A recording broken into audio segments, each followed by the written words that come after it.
I'm Senator Tommy Norment, and I have the privilege of representing you in the 3rd Senatorial District. The 3rd Senatorial District consists of the City of Williamsburg, James City County, most of York County, Gloucester, New Kent, and a portion of the City of Newport News. Recently, you may have heard that our Governor, Bob McDonnell, announced that there was a surplus of $403 million. This came as quite a surprise to many of the citizens of Virginia, considering the recessionary time that we're in. I thought I would take just a minute to try and explain to you exactly what that surplus represents. It's really not a surplus. What it is it's revenues that we received beyond that which we originally forecast. When we construct a budget in Virginia, we don't know exactly how much money we have coming in. And as I've learned as a member of the Senate Finance staff, we forecast the monies we think that are coming in. In this amount of money that we have, which the governor recently announced, much of it is already dedicated through laws that we have previously passed. In fact, 10% of any surplus or extra monies must go into the rainy day fund. We have been drawing down on that rainy day fund for the last couple of years as revenues have fallen, and we have tried to stabilize our state budget.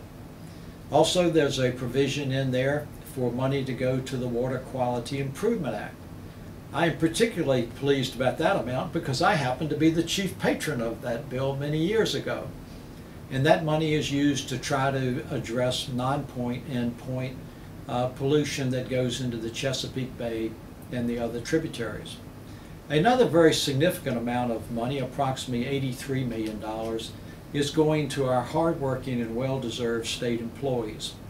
You may not be aware that our state employees have not received any salary or wage increases for 3 years. The governor indicated last January that if there was a surplus or unexpected revenues, that our state employees would be eligible for a 3% bonus increase to offset the lack of increases in their wage and salaries. So about $83 million will go to that. Also, we have some money going into the Chesapeake Bay. That will be approximately $49 million.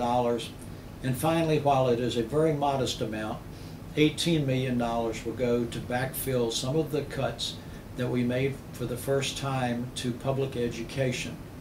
This was quite an uncomfortable decision that the budget conferees had to make. But in order to balance our budget in Virginia, we did have to cut public education last year. It is a priority with many of us, including myself, to backfill that money to public education. So when you hear the word surplus, it doesn't mean that we have $400 million to just indiscriminately spend in the upcoming months. Much of that money is committed. Much of it is going to, I think, well-deserving programs. And it is the hope of all of us that this recession will begin to phase itself out and that we can get our budget back in order, but that getting the budget back in order does not mean increasing taxes. So thank you very much for letting me take a few minutes to address this budget surplus with you.